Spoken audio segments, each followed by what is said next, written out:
Using the new WWE 2K22 game, I've decided to set up 6 of the most notable matches that we are going to see at WrestleMania to simulate them and try and predict the results. And maybe after Mania we can do another video to look at how accurate these results are, so make sure you are subscribed, press that red button, because this as well as plenty more 2K22 videos are coming your way, including some My Rise and including quite a lot of My GM mode. Now let's start WrestleMania off with a banger, AJ Styles versus Edge. The Phenomenal One is a wrestler that could do no wrong in my eyes. He's the reason I watched TNA in the 2000s. And I've been quite underwhelmed by how WWE have decided to use him the last few years since he debuted. But Edge made his return at the Royal Rumble last year, and it's kind of a dream match that I thought we would never see, and it's actually happening at WrestleMania 38. Now, don't expect me to know every detail of each storyline because I haven't really watched much, to be fair. And in fact, I've actually been wrestling myself recently on YouTube for free at Reach Wrestling's YouTube channel. But I've heard how Edge has turned evil or something, and hey, I'm all for it, to be honest. He was one of the best heels in the business in the 2000s, and obviously since he returned as a babyface, obviously he's going to get that huge pop. Now it's time to go back to heel Edge. That was the best Edge. But here we are, the dream match that we've all been waiting for, AJ Styles versus Edge, and it starts off going for a lockup into some AJ strikes, some kicks, some punches, and even a slam. A great kick to the front of Edge and into a Lion Salt that even Y2J would be proud of. But when Edge gets back into control, he heads to the top rope, waits for AJ Styles to get to his feet and lands a huge forearm to the Phenomenal One. More top rope shenanigans from Edge with an amazing second rope bulldog that I'm definitely stealing. The sickest elbow drop you've ever seen at a WrestleMania, and then scooping AJ Styles up and gently placing him over the top rope. Very gentle, as you can see. Edge begins to taunt the crowd before trying to get back into the ring, while AJ Styles decides to stop John Cena from interfering in this 5-star classic match. Edge, realising that his first attempt of breaking every rib in AJ Styles' body wasn't good enough, so tries this ludicrous sunset flip instead. As the action gets back into the ring, AJ Styles lands a huge double axe handle to set up the connecting phenomenal forearm out of nowhere. Then he covers for the pinfall, but just a 2 count on this occasion. AJ Styles cannot quite believe that wasn't good enough as John Cena tries to rally Edge back to his feet. A drop kick by Edge, and will we see the spear? He lines him up. It's a no! AJ Styles reverses it into a DDT. However, just moments later, Edge lands his own DDT before lining up the spear for the second time. Once AJ Styles gets to his feet, this time it connects. Edge pins AJ Styles for the 1, 2, 3. Edge is your winner in this opening contest at WrestleMania.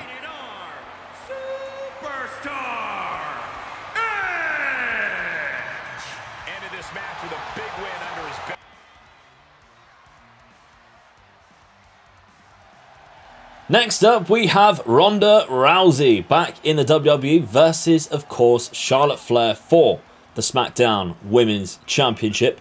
Ronda here making her way down to the ring before we welcome the Queen. Now I'm going to breeze through this match a little quicker because, well, it isn't Edge versus AJ Styles, is it? Ronda was cool when she first got into wrestling, but now I don't see much love for her. Charlotte, I guess she's always been good. I just think that maybe she's dominated the women's division just a little bit too much. But here we are, SmackDown Women's Championship on the line. Now the bell rings and we see some back and forth and a lovely takedown by Ronda too. But then a huge big boot from Charlotte. Charlotte Flair with a huge chop to the chest of Ronda Rousey before hitting the natural selection. She goes for the cover. It's a 1, it's a 2, but unfortunately, a very late kick out by Ronda Rousey. Ronda did, however, start causing some trouble with a fantastic takedown there on Charlotte into the arm breaker, but a rope break saved Charlotte Flair from losing her title belt. But a float over DDT with little hesitation then from the Queen whether to pin or not resulted into the figure 4 being applied to Ronda Rousey. Once it was cranked up into the bridge, it was only time before the curtain was drawn and Ronda Rousey was submitted. Charlotte Flair picking up the win at WrestleMania and retaining her SmackDown's Women's title. We then have a triple threat tag team match for the Raw Tag Team Champions, Street Profits, RK Bro, and of course the Alpha Academy. Randy Orton actually came to the ring by himself, and then magically Riddle appeared next to him in the ring, but it does get even weirder. Once the dumbest looking wrestler in this match, Otis, arrived, Riddle had his own entrance. This guy really is milking his WrestleMania moment. No, just wait, there are 2 Riddles. Now when the bell rings, only one Riddle decided to take part and a huge brawl enthralled in the ring. Montez Ford lands a huge frog splash at the beginning of the match for the first pinfall, but unfortunately for him it was broken up just in time. There then were 2 pinfall attempts at the exact same time, as you can see here. The referee just stands by, doesn't know what to do before beginning to count the first one. Otis comes in, breaks up that one, turns around, realises the referee's counting again, and breaks up the second. The wrestlers then took to the outside of the ring and the match became very scrappy. 3 on 3 on each side, 1 from each tag team. It was all a bit of a mess, to be honest. But when the action returns to the ring, RK Bro have the advantage. Montez Ford eating an RKO and the referee gets down to count while Riddle is there guarding the ring for the 3. The winners are RK Bro and they retain their Raw Tag Team Champions. Very much deserved. Bianca Belair versus Becky Lynch next for the Raw Women's Championship. That is on the line tonight. Bianca, of course, winning the SmackDown title last year in the main event versus Sasha Banks. So she has now got a little bit of experience, but this, unfortunately, is going to be very different because Becky Lynch, the man, is back. The crowd also does not seem too pleased about it, with cries of EST echoing around the arena. Big back suplex then, followed up by Bianca's huge stomp attempt, and that unfortunately is a downfall of her attack as Becky fires back with a kick of her own and a stomp to the arm. A show of athleticism by Bianca Belair unfortunately missed, with Becky Lynch moving out the way. She locks up though, grabs Bianca Belair and throws her over her head with a fantastic suplex. Becky Lynch then continued to target the arm of Bianca Belair. Lovely little arm breaker there. Obviously leading up to her finisher, the disarmer. Another stomp to the back of the arm there. Then she looks to pick up Bianca Belair and throw her over her head once again with that impressive exploder suplex. Bianca Belair then, clearly frustrated, she tries to pin the man Becky Lynch off of a drop kick. Unfortunately for her though, it doesn't create a 3 count and she is absolutely annoyed with the referee for not counting fast enough. But with a pump handle rock bottom that I again 100% am going to steal for myself, Becky Lynch then executes the disarmer, and it was only a matter of time before Bianca Belair could do no more and had to tap out, just like Ronda Rousey earlier in the night. 3 title defenses so far, all successfully defended. And now it's time for a very exciting event. Who will Seth Rollins be facing at WrestleMania? Will he even have a match? Will he face a returning legend? Maybe John Cena. Maybe he'll even face, I don't know, Omega Luke. Could it be me? Or could it be this guy? Cody Rhodes. Yes, I would love to see Cody Rhodes back in WWE. Although, I must say, if you had to give me any single person in the AEW roster that I would have thought would join WWE first, I think Cody Rhodes would definitely be probably the last guy on that list. Considering, obviously, he left the way he did, the things were said. But honestly, I would not mind him whatsoever coming back. And Seth Rollins is the perfect person to have a match against Cody Rhodes on his return, especially at WrestleMania. And although I don't think Cody Rhodes is the best wrestler in the world, putting him in the ring with somebody like Seth Rollins is probably a very smart idea. The experience of both, I think they can carry a fantastic match for us at the grandest stage of them all. Cody Rhodes on his return to WWE though, already getting the advantage in this match and looking right up for the fight. We then see some send-off knee strikes by Seth Rollins, the second one right here. He brings him into the ring and does a lovely little Russian leg sweep down to the mat. Cody Rhodes then changing the disaster kick to a forearm to the back of the head instead. He rolls him over, goes for the pin, but unfortunately it's only a 1 count. That's a bit embarrassing. But unfortunately again, a missed elbow drop from Cody Rhodes could be the turning point in this match.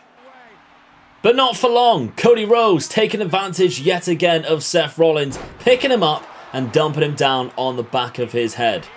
Going for the quick pin before the referee gets down. It's a 1, 2 and a kick out by Seth Rollins. Cody Rhodes though taking advantage, picking him up, landing the crossroads. And here at WrestleMania, the grandest stage of them all, the referee counts 1, 2, 3. Cody Rhodes on his return to WWE and WrestleMania picks up the victory against Seth Rollins. But now it's time to unify those heavyweight titles by smashing the like button for the YouTube algorithm.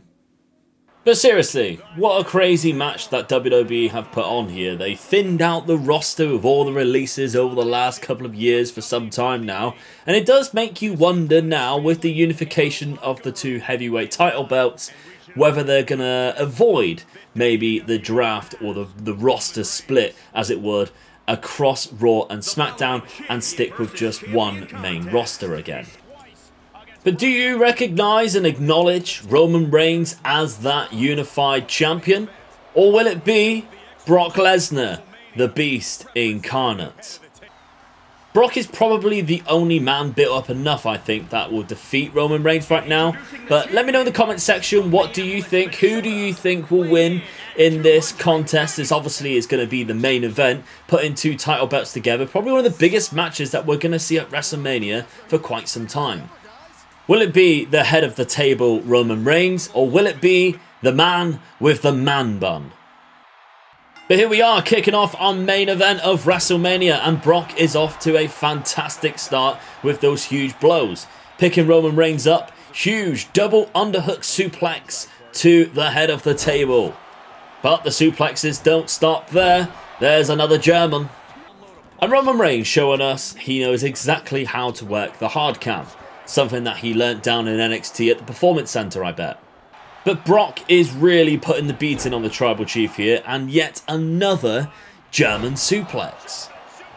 But hey, guess what came next? Brock Lesnar with his infinite amount of suplexes, and yeah, he went for 3 more German suplexes. Yeah, I know, right? Then he dragged him into the ring and tried pinning the Tribal Chief yet again, just for a 2 count. But a big knee from Roman Reigns to the side of the head of Brock Lesnar only looked to anger him as he took down his opponent and proceeded to smash the living hell out of him with some massive strikes. Again, facing away from the hard cam. Roman Reigns though looking to try and send Brock Lesnar to the outside to no prevail. No amount of strikes was getting him off, so he decided to drag him back in the ring and smash him down to the canvas. But you are simply not going to believe what happened next. From a lockup, Brock Lesnar nails Roman with a knee to the gut. And then he goes back to his old faithful. Yep. Who's seen this coming? Some more German suplexes. 3 of them, of course. He just loves a German suplex, doesn't he? Obviously, he hasn't had much success with these so far. Every single time he's done this, Roman Reigns has kicked out at least at 2. So I very much doubt it. Hold on. What? Brock Lesnar wins. Roman Reigns does it. Brock Lesnar is now the undisputed champion. The world and WWE champion and the Universal champion. Brock Lesnar wins it because of some German suplexes. So there we have it. How accurate do you think these predictions are going to be for WrestleMania? Let me know down in the comments section. If you haven't subscribed yet, press that big red button. You don't want to miss any future videos that we have coming out. Or you can even check out this one, where we do a My GM mode using only AEW wrestlers. Enjoy WrestleMania. Have a fantastic weekend. Bye-bye.